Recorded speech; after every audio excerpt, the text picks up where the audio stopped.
अंग्रेज़ों द्वारा या अंग्रेज़ों के विभिन्न गवर्नर जनरलों द्वारा भारत में जो नीतियाँ अपनाई गई थी उसमें एक सहायक संधि प्रथा की नीति बहुत इम्पोर्टेंट थी, जिसको लॉर्ड वेलेस्ली द्वारा भारत में प्रारंभ किया गया था।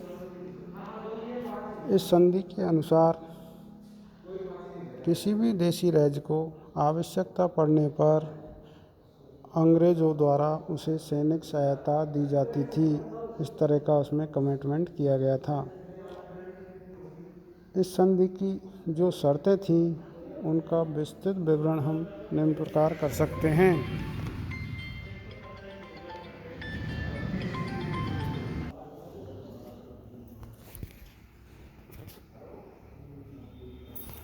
इस संधि के द्वारा भारत के देशी राज्यों के ऊपर अंग्रेज़ों द्वारा विभिन्न तरह की शर्तों का रोपण कर दिया गया था। सबसे पहले सैद्धांतिक रूप में सहायक संधि कंपनी और संबंधित राज्य के बीच समानता के आधार पर होती थी, किंतु वास्तव में देशी राज्य के शासक को कंपनी की अधीनस्थ मित्रता स्वीकार करनी पड़ती थी। देशी राज्य के वैदेशिक मामलों पर कंपनी का नियंत्रण हो जाता था। देशी राज्य कंपनी सरकार की अनुमति के बिना न तो किसी अन्य शासक से युद्ध कर सकता था और न किसी प्रकार का राजनीतिक समझौता कर सकता था। इस प्रकार संधि करने वाले राज्य की बाह्य स्वतंत्रता समाप्त हो जाती थी।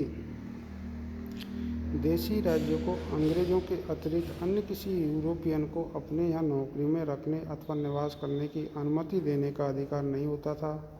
इस शर्त का मुख्य उद्देश्य देशी राज्यों में फ्रांसीसियों के प्रभाव को समाप्त करना था। देशी राज्य को अपने व्यापार राज्य में कंपनी की एक सेना रखनी पड़ती थी। यदि कोई राज्य इस सहायक सेना के व्यय के लिए धन नहीं दे सकता तो उस धन राशि के बराबर आय का अपना भू राजस्व कंपनी को सौंपना पड़ता था। देशी राज्य में कंपनी की तरफ से एक अधिकारी नियुक्त किया जाता था, जिसे रेजिडेंट अथवा पॉलिटिकल एजेंट कहते थे। वह राज्य की राजधानी में अथवा उसके निकट रहता था। वह राज्य तथा कंपनी के बीच कड़ी का काम करता था तथा यह देखता था कि राज्य के द्वारा संधि की शर्तों का पालन किया जा रहा है अथवा नहीं। आगे चलकर ये अधिकारी देशी राज्य में उत्तराधिकारी के मामले में अनधिकार हस्तक्षेप करने लगे तथा अपने इच्छित व्यक्ति को गद्दी पर बैठाने लगे। इस संधि को स्वीकार करने वाले देशी राज्य को कंपनी ये आश्वासन देती थी कि यदि उस राज्य पर कोई अन्य शक्ति आक्रमण करती है तो कंपनी उस राज्य की रक्षा करेगी। यदि उस राज्य में आंतरिक विद्रोह हो जाता है तो कंपनी उस विद्रोह को समाप्त करने में सहयोग करेगी। कंपनी अपने मित्र राज्य को यह आश्वासन देती थी कि उस राज्य के आंतरिक प्रशासन में कभी हस्तक्षेप नहीं करेगी। दोनों पक्ष घनिष्ठ मित्रता बनाए रखने का वादा करते थे तथा एक पक्ष के मित्र या शत्रु दूसरे पक्ष के मित्र या शत्रु मानने की बात स्वीकार करते थे। वेलेस्ली के बाद जब लॉर्ड हेस्टिंग्स भारत आया तब उसने देखा कि प्रत्येक देशी राज्य किसी न किसी शक्ति को अर्थात मराठों, मुगलों, फ्रांसीसियों, डचों खिराज अथवा वार्षिक कर चुकाता था। अतः हेस्टिंग्स ने सहायक संधि में एक और शर्त जोड़ दी कि कंपनी से सहायक संधि करने वाले देशी राज्य के द्वारा अनिवार्य रूप से खिराज की यह राशि कंपनी को चुकानी पड़ेगी जो उसके पूर्ववर्ती शक्ति को चुकाई जाती थी।